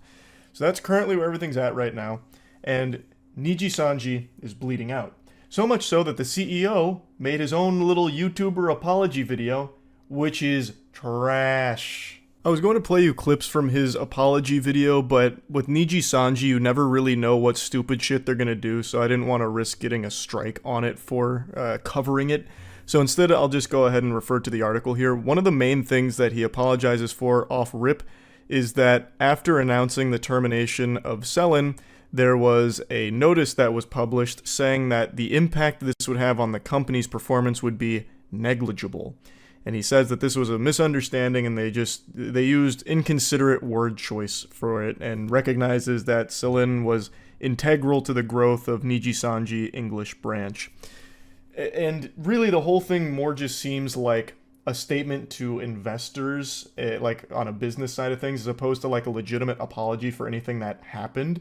To me, it comes across as super corpo soulless suit speak, like, yeah, we terminated Selin, whatever, that's, well, who cares? What really matters is the investors not losing faith. So we'll make this video to try and regain that investor faith so we can keep raking in those big bucks. He promises like very vague things about change is coming, we need better systems in place that we're working towards this and that. But none of it really comes across as sincere, especially considering that if you really wanted to make a good faith, like strong stance, like we need to change, start with monetarily. It's now come out that your talent gets fucked financially when it comes to their split on like merch sales and things like that. If you really want to make a good faith, like convincing, compelling argument that you're going to change, start there. I would like to see that because you can easily showcase that one. It's going to be hard to convey to the public that you're changing things behind the scenes because, again, that's behind the scenes. It's always going to be something that the public's never going to be fully privy to. But your merch split with your talent, that is public. If you allow your VTubers to talk about it, they can say, hey, look, we just got raised up a ton of percentage when it comes to our merch split, and we really appreciate that. It's a sign of goodwill, you know, and maybe things will get better in the future elsewhere too. But personally, I don't see them making any meaningful changes to company culture or the way things happen behind the doors or anything monetarily. I just don't see them really doing a whole lot to improve. And I think the community feels largely the same way, which is why Nijisanji continues to fester here. Now, while they haven't fully gone under or anything of that nature, they are definitely trending in a downward death spiral at the moment, where it seems more graduations are on the way, most likely, or perhaps even terminations to more talent, and the public is not super excited about the future of Nijisanji English branch. Now, the English branch of Nijisanji is just one component of it. Its biggest is still the Japanese sector. But I have to imagine if the English branch flounders and fails, it's going to be bad for Nijisanji as a whole, because it still was a sizable chunk of their company, and that's going to affect that side of things too. So it's definitely something that they wouldn't like to see go away, I would imagine. But it's looking like it's going towards that direction. So anyway, I just wanted to cover this a bit because it is a huge deal, and one of those situations where a company that was really at a point where it was probably too big to fail is starting to fail. Truly by their own mismanagement, own problems, and own toxicity. And I'm wishing the absolute best for Doki Bird going forward. Hopefully the legal process she's engaged in is smooth and an easy W, and hopefully her streams continue to pop off. So best of luck to her, and yeah, that's really about it. See ya. Have you seen the Scentbird CEO? She does a podcast with her eyes closed to talk to spirits and said Hitler wasn't bad. What? The Scentbird CEO does this. Wait, I know Scentbird. Yeah, wait, you're right. The Scentbird CEO claims to be a spiritual medium. Or, sorry, not a spiritual medium, a spiritual guru. The co-founder of the Netflix for Fragrance, Mariah Nuraslamova has been moonlighting as a spiritual influencer. Comments on extraterrestrials, the Matrix, and Hitler have recently attracted negative attention. Your teeth are not randomly crooked, there is a spiritual meaning. Every little aspect of the tooth is a map, right? This sounds beautifully unhinged. You see they found a cave on the moon? Oh, we got moon troglodytes now? That's pretty cool. This is the... I can't find the clips anywhere else right now, so right now, completely reliant on the YouTubers here to bless me with this info. I want to see these readings. Version of the Matrix will be the default one. The 5th version of the Matrix is actively being incubated, and according to Maria, it's showing really good signs and is looking promising. Now there is a new version of the Matrix that's being currently incubated.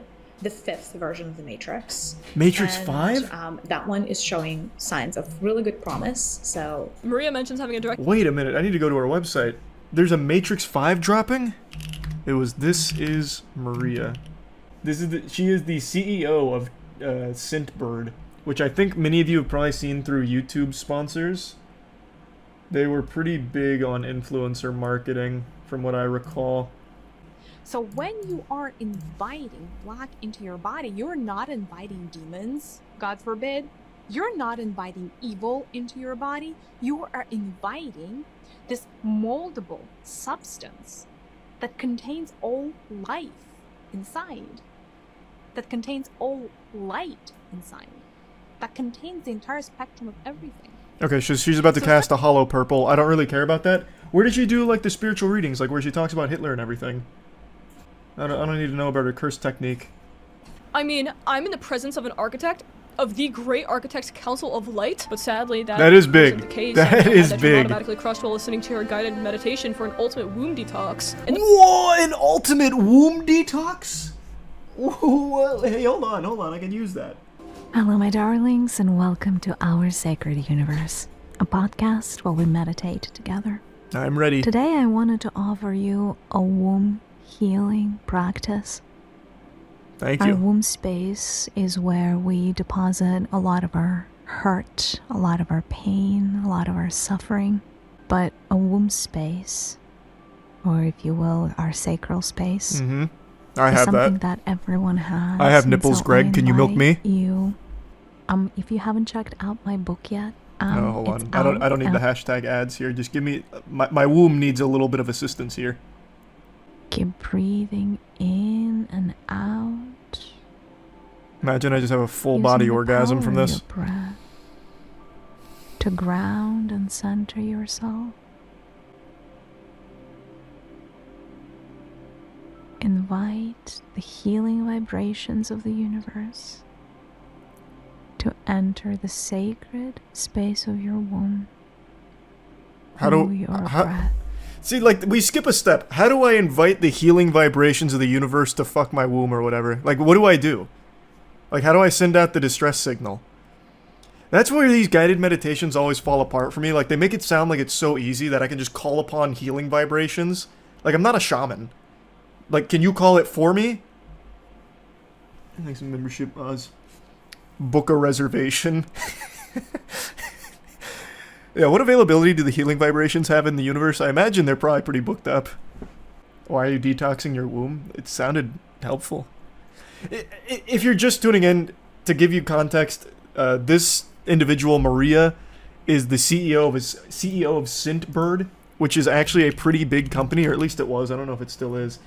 And according to Chatter, the Scintbird CEO has found herself into some controversy because of this line of work, where apparently she was saying that Hitler wasn't bad through her spiritual guru sessions, and I'm trying to locate that, but I'm getting all, like, sidetracked here, going through these alternate branching paths in the visual novel. So I'm still looking for that, but it's such an interesting tangent. Big thanks to OperaGX for sponsoring this video. OperaGX is the browser you see me use every single night on stream. It's just my go-to browser, and it has so many features that I just really have come to know and love. Obviously, the one that I always preach about, because it's the one I'm most enthusiastic about, is the fact that OperaGX is not a resource hog like Chrome and other browsers. It is so lightweight but so powerful, and the GX mods that it offers are super fun, so you can really customize it to make it feel like your own and make it feel super unique.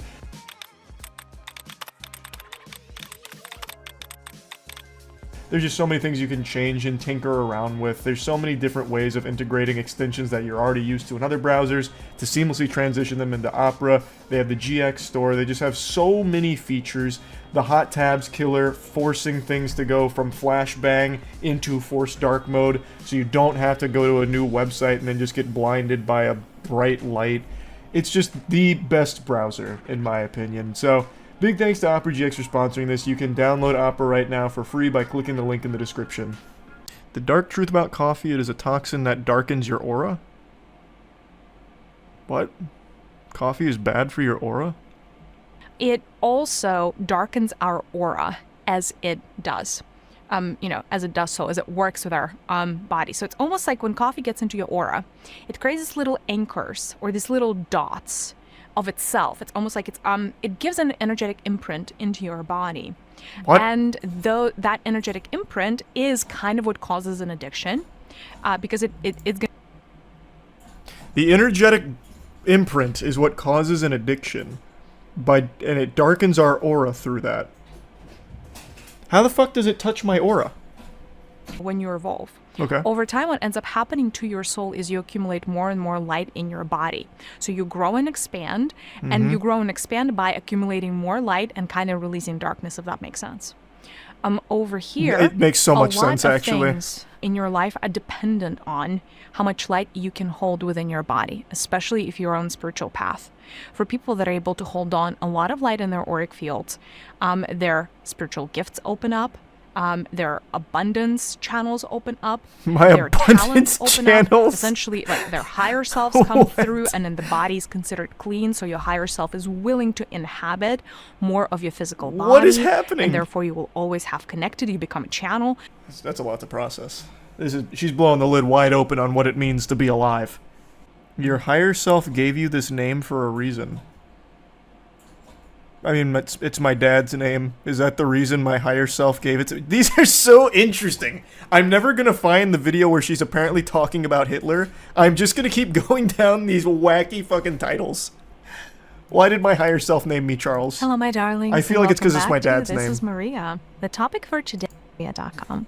All right, the mystery of the name. This is kind of a fun topic. It's not a mystery. That is it's just not a mystery for like most people. I don't think it would be vowels and the consonants in the name, through the letters in the name, connects you to certain aspects of universal flow, universal energy, if you will. Huh?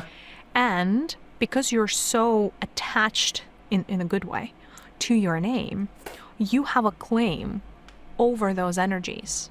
Okay, I claim all of the energies of C-H-A-R-L-E and S. No one else can have them. That's my domain now, and I'm kicking everyone else out. Eliminate pain and heal a specific organ or part of your body. Teaching you how to use the Force. Are you a star seed? Yes. One thing that did come up, though, is called the Karma of Atlantis. It's time to release it. Here's how you can do it right now. Like, raise Atlantis myself? I can do that? Favorite YouTubers have promoted a brand that normally wouldn't show up on my scam/problematic radar scanner. Scentbird. Yeah, I told you it was a big thing. Told you that. That at least outwardly, because the CEO of Scentbird, Maria Nurislamova, stinks. Our bodies choose to miscarry children. Oh. It's not an accident that happens, it's a choice. If people were to align with their life purpose, we would see a lot less cancer on planet Earth. You could heal yourself from any disease. I don't care if it's cancer. I don't care if it's AIDS. It could be whatever. But you could heal yourself in the span of under 7 days. We're going to talk about the spiritual reasons for being overweight. Like, look at Hitler, who's one of the poster children for, like, being an evil person. Do you know how many millions of souls benefited from learning from the experience that he has created? So is he evil? Not really. I don't think so. Wow, Maria. Those spiritual sessions are sending you down the loony path. A lot of hidden agendas by the powers that be. And those hidden agendas remain hidden because there is not enough heart space energy in humanity to be able to bring them to light. The heart energy is always the energy of light. The heart energy is always the energy that essentially you emanate your energy from the heart. The heart is one of those energies that if your heart is activated internally, you can heal your whole body in a matter. I will say, if your heart isn't activated, you're probably not watching this video in the first place. You are dead. Most likely. Bearing some, like, very fringe cases. That is the power of the heart. It changes your internal ecosystem and it changes your external ecosystem. It just does. It is meant to. It is. Well, who knew? Who knew? It's like breathing techniques from Demon Slayer, but for your heart. It can do anything. It's just like a bunch of gobbledygook. This is like, there's nothing that binds these statements together. It's just like a random assortment of words that have no real meaning. This is the problem when I'm looking through pages like this. I get so distracted by so many cool titles. She has one here called Babies Control How Long Their Birth Is. Like, this is unhinged. God damn it. That's why certain births take so long, is in the state of resistance, if the baby's in a state of fear, if the baby doesn't want to access their masculine energies, the birth process is going to take longer. That's why some... Wait, what? The baby doesn't want to tap into its masculine energies, so it doesn't want to be birthed? What the fuck? The baby comes out like scoops of, like, creatine. What in the world? Shit's not even born in amniotic fluid, it's just like a bunch of, like, trin. What is this? What is she talking about? This isn't even spiritual. I have a hard time answering the question about evil because there is such a big gap between how humanity perceives good versus evil and how, you know, even beings in the seventh dimension perceive the seventh dimension. Who's in the seventh dimension? Higher self perceives. Glorbus? Like, who are you communicating with in the seventh fucking dimension? Stepping back, let's say your higher self wants to understand murder. Should be easy It's just to understand. A fascinating subject for your higher self. Okay. If it wants to understand murder, Jesus Christ. Angle. So your higher self may choose to come as a victim, as the mother of the victim, as the father of the victim. Why? As the teacher of the victim.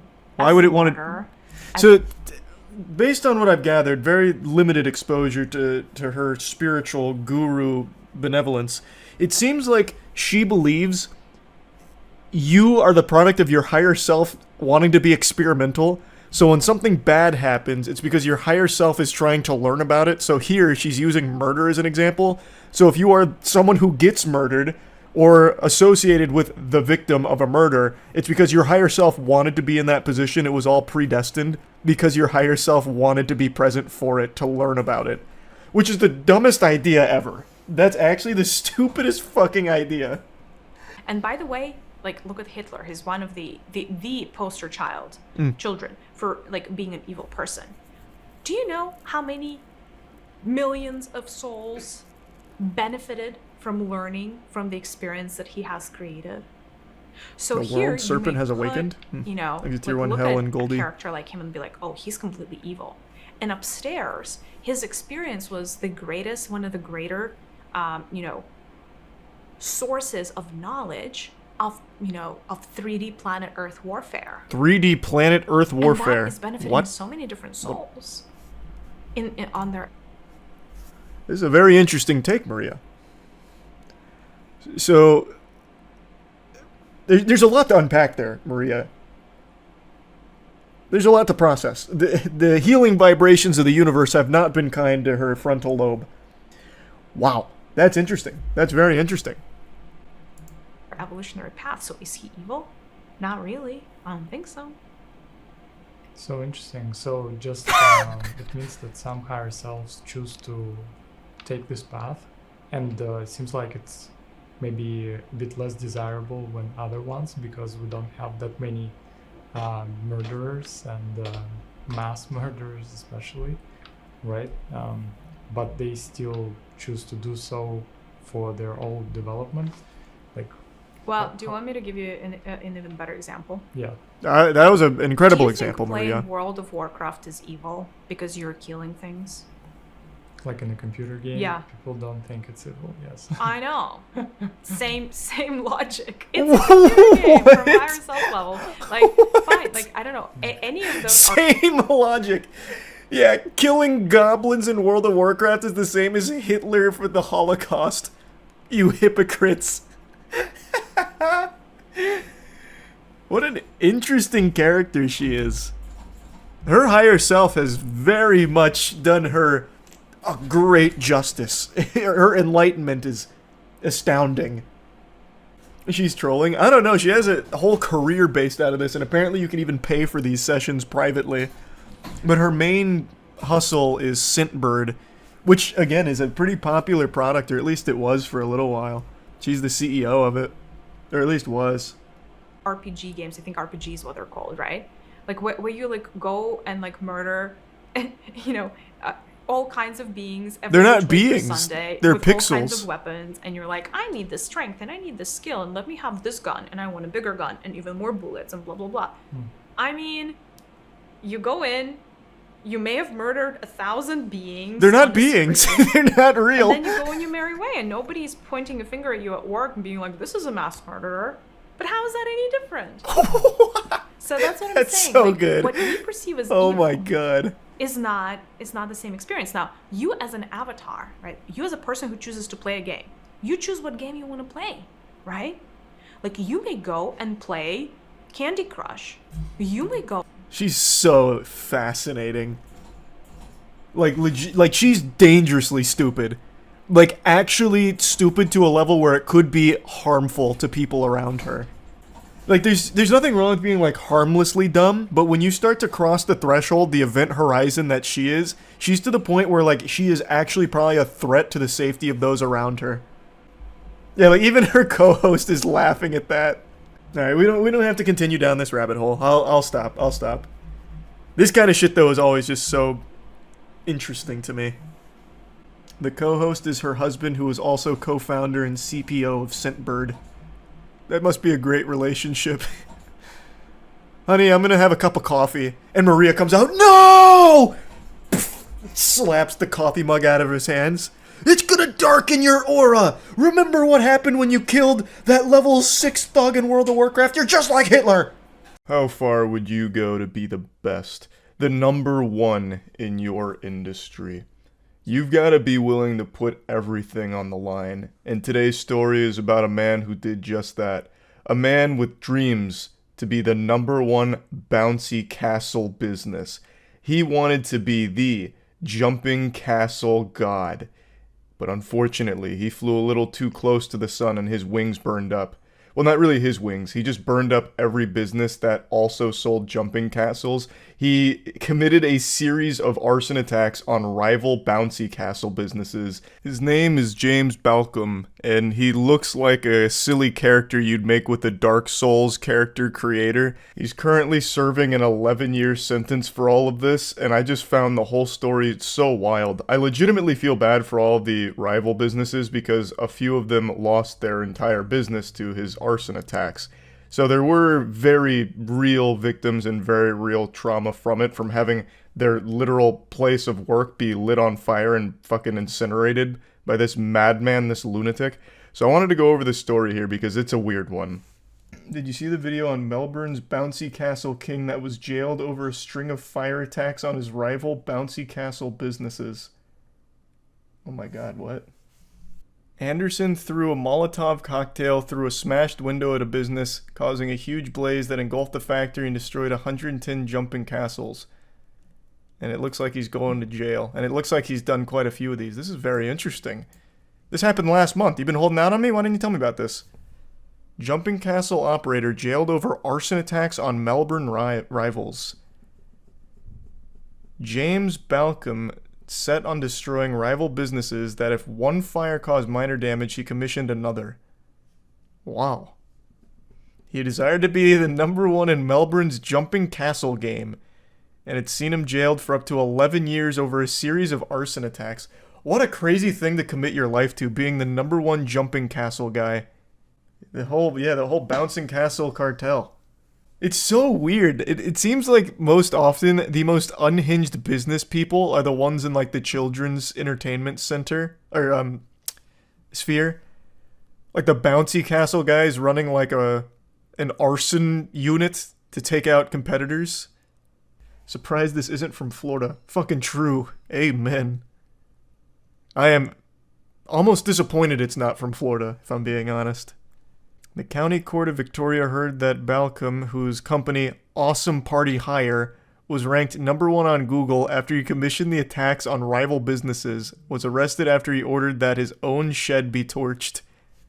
Galaxy Brain covering his tracks. No, I'm not the one behind the arson attacks. Look, someone lit my empty shed on fire last night. We have to put a stop to fucking Firefly ASAP. Please, God, anyone, the Human Torch has gone loose. He's rogue.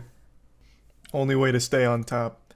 I would argue the only way to stay on top is to legitimately be the best jumping castle business as opposed to the only one that's not lit on fire. For example, let's say I'm in the market for getting some bouncy castles and I really want high quality product.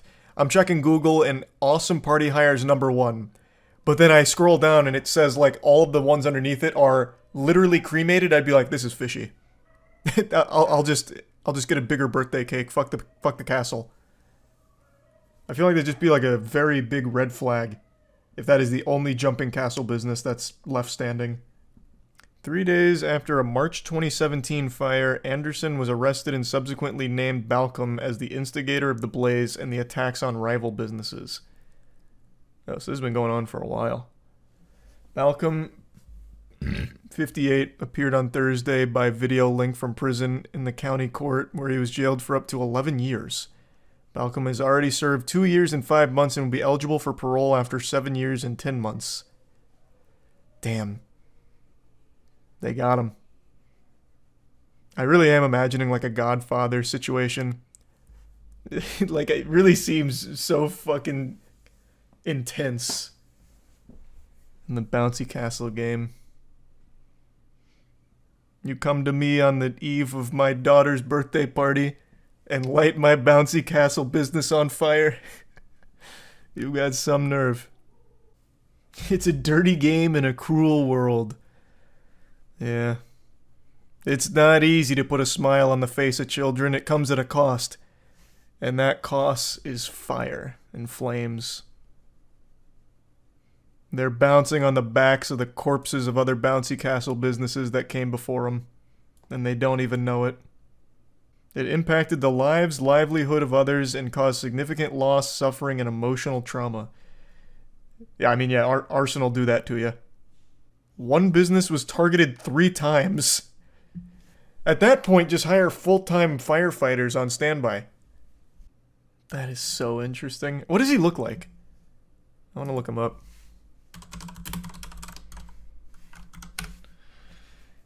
Oh, wow. This...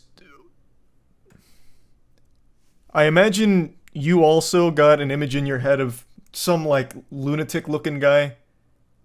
I'm just going to tell you right now, he looks exactly like the image you have in your head. This looks like an AI-generated arsonist. What the fuck? It's always the people you least expect, I suppose. Jesus. Why is his head so pointed? I don't know, man. I didn't create him in the Street Fighter 6 character creator. I have no idea. I didn't work on these sliders. He got done dirty, though, I'll tell you that much. God, this is so powerful. You became very successful in the jumping castle industry, but you also became completely fixated and obsessed with it. It consumed your every waking moment, Court Judge Stuart Bales told Balcom. You became the Dark Knight. You fell right into the Joker's palms. You're better than this, James. Gotham deserved more. Was that a mugshot? Yeah, he's already served 2 years of his sentence. So this must have been when they brought him in. They probably had to drag him kicking and screaming out of his bouncy castle. 110 jumping castles ignited and lost in an instant. Jesus, they lost their entire business from that. Yesterday, the CEO of YouTube stepped down. Susan announced that she would be walking away from the company and would be taking on a smaller role at Google, and she'd no longer be the public face of YouTube, a face that has historically been treated like a toilet seat by the community. Susan has shouldered the blame for the majority of the things wrong with the platform, and rightfully so, I would argue. She's basically just been the community's spittoon. For any time there's something wrong, people just start spitting on her and accusing her of being the mastermind, the puppet master behind all of the bad decisions. Whether or not that's true, I have no idea, but she was the CEO, and there were a lot of things that needed fixing, never got fixed, and YouTube has been in a tumultuous state over the 9 years of her at the helm. However, this led a lot of people to believe that with Susan stepping down, things would magically improve. A lot of people were pessimistic, but then over the course of the night, I noticed a lot more people being like, this is great, the platform's gonna be saved, holy shit, now we can have fucking Captain Underpants come in here and bring about the golden age, or, you know, this and that. Because Susan's no longer there, I mean, she's going to have to be replaced by somebody great, was the perception a lot of people started to adopt.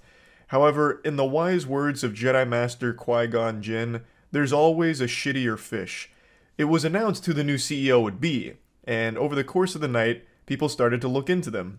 The new CEO is Neil Mohan, and Neil Mohan was previously the CPO of YouTube, the Chief Product Officer, and people found out that Neil Mohan was actually the one responsible for that huge push YouTube tried to make into the Web3 crypto NFT space. In 2022, this goofball proudly posted YouTube's most embarrassing update. It was a look at what's coming for the year, but what was really standing out to most people at the time was this ham-fisting of Web3, blockchain, and NFT shit. So Web3 opens up new opportunities for creators. We believe new technologies like blockchain and NFTs can allow creators to build deeper relationships with their fans. Spoken like a true asshole who owns 2 bored apes and thinks he's going to own the planet. Together, they'll be able to collaborate on new projects and make money in ways not previously possible, for example, giving a verifiable way for fans to own unique videos, photos, art, and even experiences from their favorite creators could be a compelling prospect for creators and their audiences. So basically, just trying his best to justify an inclusion of Web3 crypto NFT shit.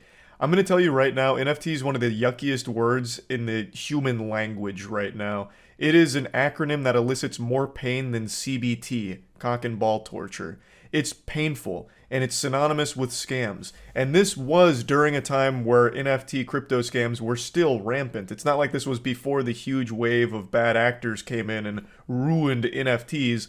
No, NFTs have been a scam for quite some time, even during this time that Neil tried to push it to YouTube. So there was huge pushback, and I guess somewhere along the pipeline, some team decided to slap this idea down, because we got lucky enough to not have it come to YouTube. But now that NFT Neil's at the helm here, the one at the top of the food chain calling the shots, who's to say he won't dust off this little poop nugget here that's an absolutely atrocious idea? And maybe this time around there's not that rogue vigilante Batman to say, not on my watch, and decline the idea. He is, like, the leader now of YouTube. And it's a little concerning how hog wild he wanted to go with Web3 coming to the platform. So that is very, not great, and a lot of people are much more pessimistic now after learning about this. But it also gets even worse. As Chief Product Officer of YouTube, that means Neil would have also had a hand in removing dislikes. Now, I'm not putting this entirely on his shoulders. This was a decision made by a lot of people at the highest level of YouTube. But Neil, as the CPO, would have 100% had a say in it, and it's very possible that he was for the removing of dislikes, which is another huge problem. That is still one of the worst features, or really removal of a feature, YouTube has ever had, and they still haven't backpedaled on it. And with Neil at the helm, I'm very less optimistic about it coming back, since he was already in a position that likely played a huge role in bringing it to the platform in the first place. I see a lot of people misattributing this solely to a Neil idea, but I can find no information on him being the one that proposed it. He was just leading a team that obviously worked on it. So maybe there is a chance Neil was outspoken against it but overruled by his peers. I'm hoping that's the case. Like I said, there's a very easy layup here with Neil as CEO to immediately earn the trust of the entire community, and that's to announce that dislikes are coming back. Dislikes will be public again. If he did that tomorrow, he's like, listen guys, I'm a champion of the people here, I'm bringing back dislikes, this was awful. I don't know what we were thinking, we were drinking stupid juice at the office when we came up with this idea. It's coming back. If he did that, everyone would immediately rally behind him and be like, oh my god, YouTube could possibly improve. He's going to listen to community feedback. This is great. But I'm not sold on that being in the realm of possibility ever. I'd like it to be, but after reading all of this about Neil, I'm starting to think he may have been a pretty important figure behind the scenes for some of the worst features that YouTube was toying around with. But again, this is speculation. He could come in and do an amazing job. And that's what I'm hoping for, but it is not a great start considering what he's publicly tried to bring to the platform in the way of fucking NFTs. Like that, the fact that he proudly posted about NFTs coming to YouTube and him wanting to be the one to spearhead the operation, that's just such a bad look off rip. Like that, you couldn't have started your reign as CEO in a worse way. It would have been better if his fucking nudes leaked. Like that's so much worse as being the guy trying to bring NFTs to the platform. Oh my god. But again, it remains to be seen. He could come in here and knock it out of the park, really fix up YouTube, really bring it to a better spot. Hopefully that'll be the case. I'm going to try not to focus too much on his past and instead look more at his future here as YouTube CEO. So yeah, anyway, just wanted to talk about this just a little bit. That's about it. So yeah. PU, Borderlands movie is a big stinker. Everyone knows it. If you've seen the movie, I'm sorry. If you haven't seen the movie, I'm jealous. It's truly atrocious no matter how you spin it. Every possible thing you could ever hope to enjoy about a film is absent in the Borderlands movie. I think it's unanimously hated across the board. If you find me one human being that says it's a good movie, I'll find you a liar. But I'm not here to just shit on the movie again. I did plenty of that yesterday. I cleaned out my whole colon on Borderlands yesterday. Today I want to talk about the Take-Two CEO's response to the criticism, because it's not getting stellar reviews. There's not exactly glowing reviews. There's not a whole lot of enthusiasm behind what people are witnessing. And I'm using the word witness instead of watched because when you witness something, it's usually something traumatic, like some kind of tragedy, and that is very much what this movie is. So no one's happy about it from what I can tell, for good reason, it's just bad. And now good old goober Strauss Zelnick has spoken out about this, urging people to give the film a chance. Yeah, it may have debuted at a 0%, then finally up to a 3%, and then eventually even a 6%, really fucking shooting to the stars there. But hey, don't let that cloud your judgment of it. You know, as Darman taught us, you can't judge a book by its cover. Go give the film a chance. Go waste your money on this movie, says Strauss Zelnick. Now, Strauss Zelnick is the Take-Two CEO, and he's no stranger to putting on the squeaky nose. But god damn it, this clown always finds a way to surprise me with just how delusional he is. When asked if the film's success or failure will make any meaningful impact on Take-Two, Zelnick said no. Financially, the film won't make a dent. And then he dropped to his knees in his private jet saying, "Give the film a chance."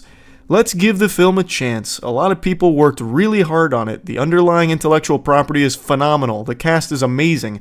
I think the look and feel is really terrific. So let's see what audiences have to say. But to answer your question, no, the performance of the film wouldn't have a financial impact on us or on the franchise one way or another. I am certain Strauss Zelnick has never touched Borderlands in his life. If he ever even held a game controller, I bet that shit would burn his flesh like a vampire in the sunlight. The guy is just a corporate drone. He is this husk that has human flesh grafted onto it. He's just this being of greed. He doesn't know Borderlands. I doubt he's ever touched the game, and I'm pretty confident he hasn't watched the movie either. In fact, I'm more confident that he hasn't seen the film than I am confident that the sun will rise tomorrow. I also love how he mentions the cast being terrific. How out of touch can you fucking be? That's one of the biggest complaints about the film from everyone with eyes. The casting in this movie makes no sense at all. It's clear the bulk of the budget went with just getting A-list celebrities on board. And they probably had to pay out the wazoo for it because none of them really seem like they want to be there at all. So they probably had to fucking fork over fat doubloons like Scrooge McDuck here to get them to put their name on this pile of dog shit. It is an embarrassing movie, and the actors seem embarrassed to be in it. So they spent all of their money getting Kevin Hart, Jamie Lee Curtis, Cate Blanchett, Jack Black. Jack Black being the only one that tries at all in this film. Everyone else just like fucking sleepwalks through it. That is not something to highlight. It's very clear that the entire strategy for this film wasn't to make a good movie. It was to just try and sell tickets by having big names attached to it. It's the worst tactic ever. It's a certified how many times we have to teach you this lesson, old man moment. There are so many video game adaptations that have come before this that have proven infinite number of times now that this formula doesn't work. If you make an adaptation that doesn't pay respect to the source material and just doesn't even try, it doesn't work. It flops financially. The reception to it is bad. Like, look at the Halo show which recently just got canceled, or the plethora of old video game movies we can all point to over the last couple decades. I don't know what puppeteer is behind the scenes, the goddamn Illuminati over there, that keeps, infecting the brains of these Hollywood suits that are convincing them that the way to make adaptation successful is just by getting big name actors on board. It just doesn't work, and they keep doing it. It's actual insanity. They spent $90 million on this star-studded cast for this $5 fart of a film that they produced here. It makes no sense. If you make a bad movie, it doesn't matter how much star power is behind it, it's not going to succeed. I don't know how that lesson hasn't been learned yet. Strauss also reached deep into his bag of tricks here to try and get more asses in the seats by playing the classic, come on guys, people worked really hard on this film, we should all support it. Does a bear shit in the woods? Obviously, there were some hardworking people behind the scenes on this film. Also, Strauss, since you really seem to care so much about the hardworking team here, you might want to look into why some of them didn't receive proper credit for their work. That's a bit suspicious, that's weird. But anyway, yes, there were people that worked hard on this movie, no doubt. But that doesn't mean that all of a sudden it's immune from criticism. It is not a good movie. And I would wager a guess that a lot of the people that worked hardest on this film were not the ones that were behind the scenes lobbying and pumping their fists saying, we need Kevin Hart in this movie, we need Cate Blanchett in this movie, pay fucking hand over fist amount of money to get Jamie Lee Curtis in our Borderlands movie. I imagine there was quite a few people that were actually passionate about Borderlands that were probably fucking crushed with what they had to do on this film, because it's not like they were at the top of the food chain putting together these awful decisions. And I also imagine the VFX department was dreadfully overworked, like Hollywood has become so accustomed to doing here, because ultimately the visuals are really rough. And I never blame the VFX departments for that, because now I've become very well aware of just how cruel the industry is to that entire sector, and my heart actually breaks for them. So I imagine all of the hardest working people were the ones that Strauss doesn't know a single name of. It's so silly to try and deflect by calling in the wambulance about come on, someone worked really hard on this, you can't be mean to it. That doesn't make any sense. It costs $15 to $20 per ticket to see this movie. That's a lot of fucking clams. And it's not worth it at all. And there's nothing wrong with talking about why it's not worth it. He then has the nerve to say that Take-Two is really selective about what games it turns into films, and says that the company doesn't want its imprint on anything unless it's superb. Really, Strauss? You would consider the Borderlands movie superb? This would meet that criteria? He then goes on to just reassure everyone that it's not core to them, they don't need to be doing this because it doesn't have a massive effect on them, their bottom line or anything, so it'll probably maintain its approach to only doing so selectively in the foreseeable future. But this article did remind me that there is another project in the work here, a BioShock film at Netflix. If that didn't oh my god, I'm having a full-blown Porky Pig moment here out of pure disgust. If that didn't send shivers down your spine, I don't know what will. A BioShock Netflix film following the banger that is the Borderlands movie. What a recipe for success, huh? Who's counting the days, right? Like, get your calendars ready. I can't wait for that fucking thing to drop. That's gonna be a real heater. Throw out all your DVDs and Blu-rays and forget everything you thought you knew about cinema, because it's about to be redefined with the next fucking Take-Two film project here with BioShock coming to Netflix. Oh my bussy trembles in fear at the thought of how bad that might be. If the Borderlands movie is any indication of the quality coming forward, we're in for a real treat with the BioShock film. I'm already just preparing to be really stunned at how bad that one might be. They'll drop like the announcement trailer and it'll reveal that James Corden has been cast as a Big Daddy. It's just so weird to me how we're still getting horrible adaptations. The roadmap is there. We have seen so many good adaptations recently. Like, you can see that all of the success is right there, and they just out of spite choose not to follow that and instead just be like, no, we know better than fans of the property that we're adapting. In fact, we know the direction that people actually want to see it to make it accessible to all audiences. And then they do what they did 20 years ago when every adaptation was trash. Let's all point and laugh at the absolute floundering it's doing in the box office right now. It's open to $4 million so far. On a $100 million budget, that is super rough. Unsurprisingly, people aren't just blindly going to see it because of the A-list actors in it.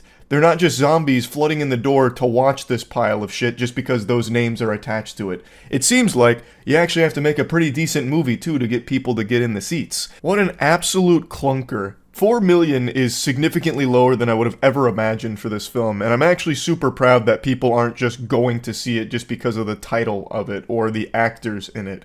It really isn't worth the time or money.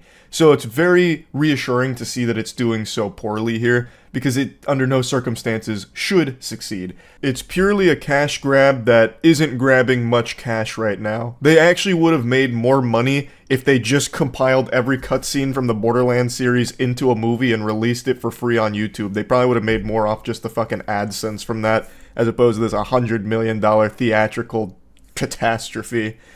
But yeah, don't listen to Strauss. It's not worth giving the film a chance. The movie's just bad. That's about it. See ya.